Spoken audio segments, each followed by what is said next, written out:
Bonjour et bienvenue si vous nous rejoignez pour suivre en direct depuis la place Saint-Pierre notre rendez-vous du dimanche avec le pape François pour la prière du Regina Coeli. Nous attendons l'arrivée du Saint-Père à sa fenêtre d'ici quelques instants.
Cari fratelli e sorelle, buongiorno.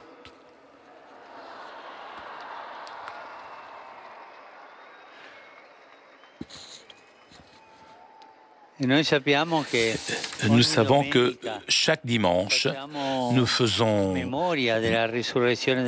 mémoire de la résurrection du Seigneur Jésus. Mais en cette période, après la Pâque, le dimanche est investi d'un sens encore plus lumineux. Dans la tradition de l'Église, ce dimanche, le premier dimanche après Pâques était appelé dimanche in albis. In albis. Qu'est-ce que ça veut dire cela? Cette expression était destinée à invoquer le rite qui faisait ceux qui avaient reçu le baptême à la veillée de Pâques. Chacun d'entre eux était donné un vêtement blanc, aube blanc, donc une aube blanche, donc pour indiquer la nouvelle dignité des enfants de Dieu. Aujourd'hui encore, on fait cela aux nouveau-nés.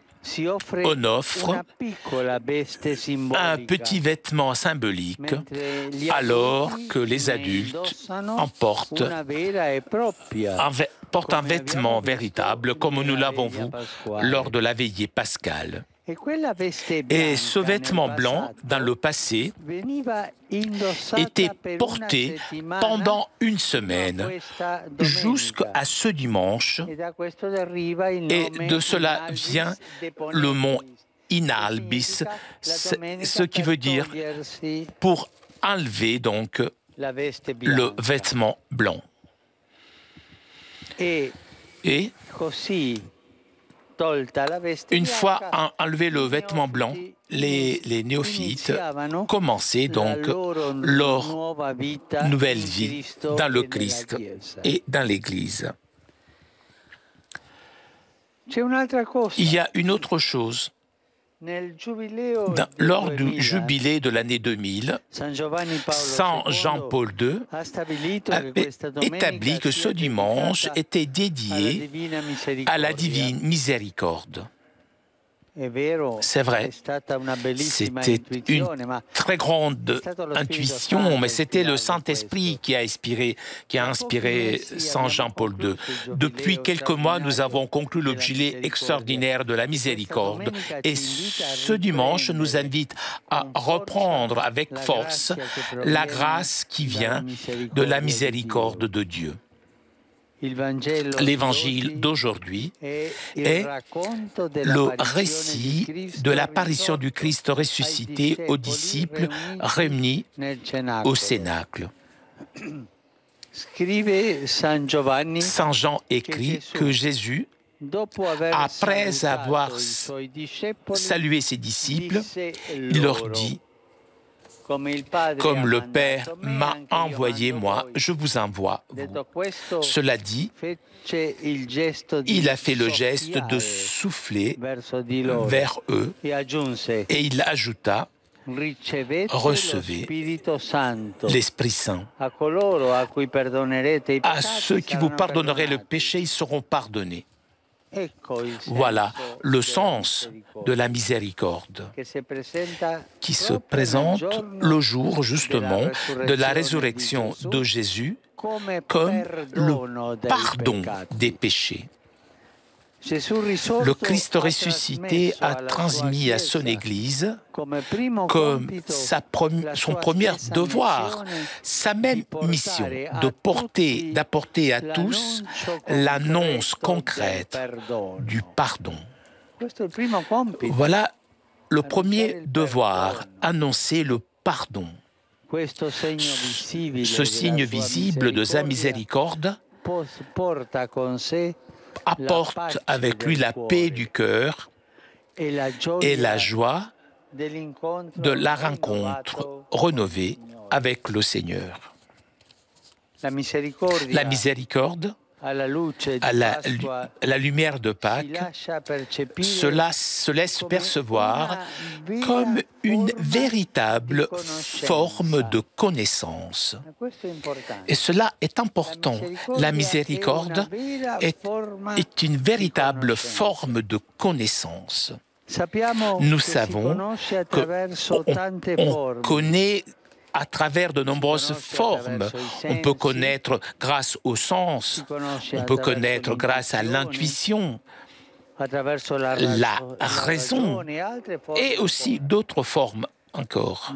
Eh bien, on peut apprendre aussi grâce à l'expérience de la miséricorde.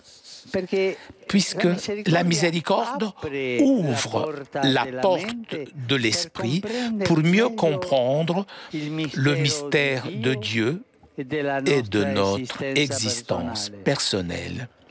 La miséricorde nous fait comprendre que la violence, le ressentiment, la vengeance n'ont pas de sens.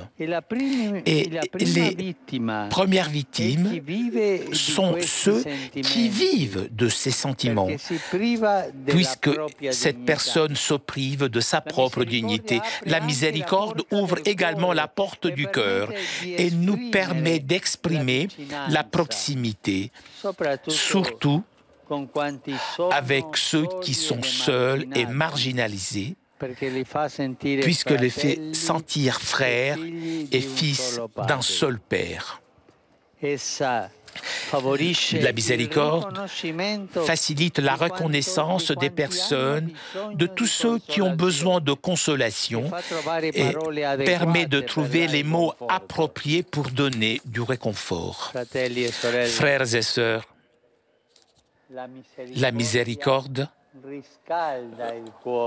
réchauffe le cœur et le rend sensible aux besoins des frères avec le partage et la participation.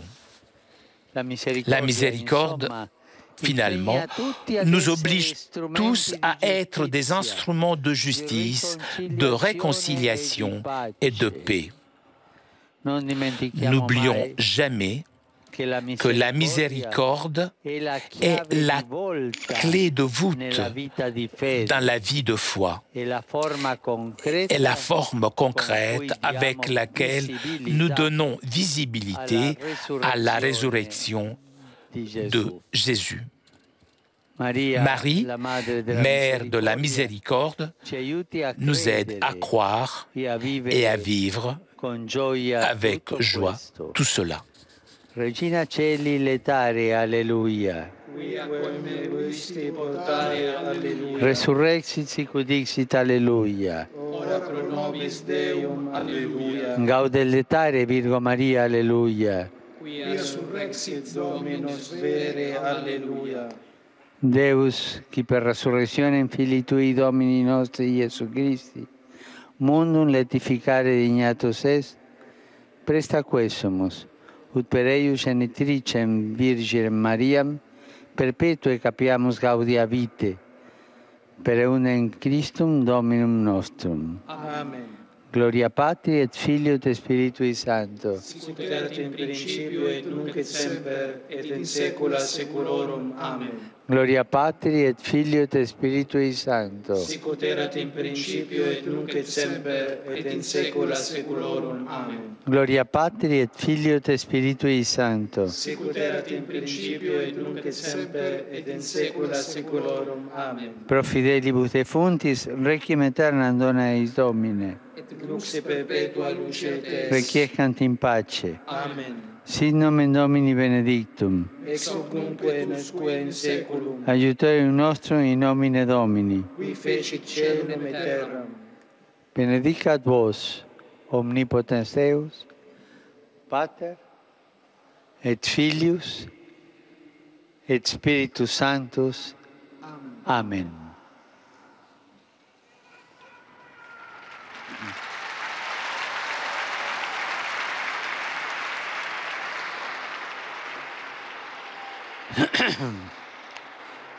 Cari fratelli e sorelle, hier à Oviedo, en Espagne, a été proclamé bienheureux le prêtre Luis Antonio Ormieres, qui a vécu au XIXe siècle. Il dépensa ses qualités humaines et spirituelles au service de l'éducation et pour cela, il fonda la congrégation des Sœurs de l'Ange Gardien. Son exemple et son intercession nous aident et qui aide particulièrement tous ceux qui travaillent dans l'école et dans le domaine éducatif.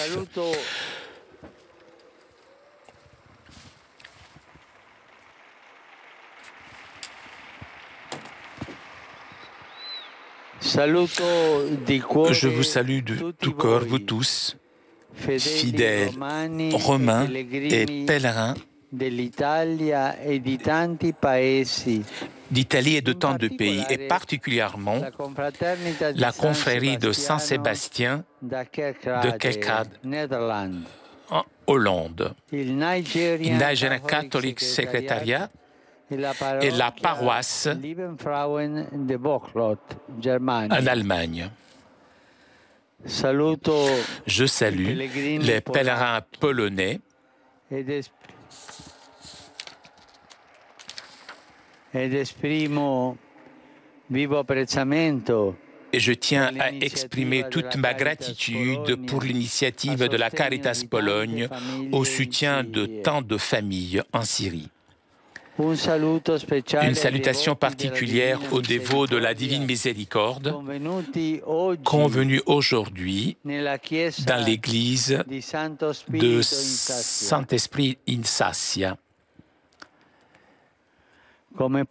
ainsi que les participants à la course pour la paix, une course qui commence aujourd'hui de cette place pour arriver à Wittenberg en Allemagne.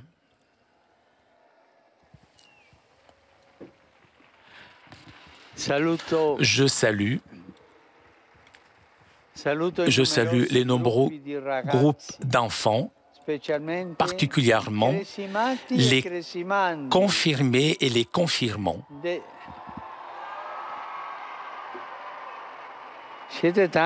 Vous êtes nombreux, hein? Des diocèses de Piacenza, Bobbio et d'autres villes de la péninsule italienne, Cuneo, Milano, Lodi, Cremona, Bergamo e Vicenza. E anche la scuola Masaccio. Et aussi l'école Masaccio de Trévise et l'Institut San Carpoforo de la ville de Côme. Et pour terminer, Je remercie tous ceux qui, en ce moment, m'ont envoyé des messages de félicitations pour la Pâque. Je leur rends tous les vœux en invoquant pour chacun d'entre eux et pour chaque famille la grâce du Seigneur ressuscité. Bon dimanche à vous tous.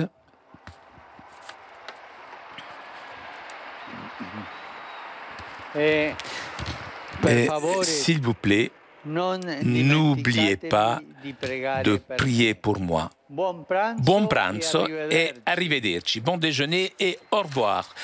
Chers amis, nous arrivons à la conclusion de notre liaison avec Rome. Je vous rappelle que la semaine prochaine, le Saint-Père se rendra en Égypte. Voyage que, bien évidemment, vous pourrez suivre sur votre chaîne préférée. Un grand merci à Damien qui était aujourd'hui à la technique. Merci aussi à nos amis d'Immédiat ainsi que CTV pour ces images. Je vous souhaite un très bon dimanche et à très bientôt sur KTO.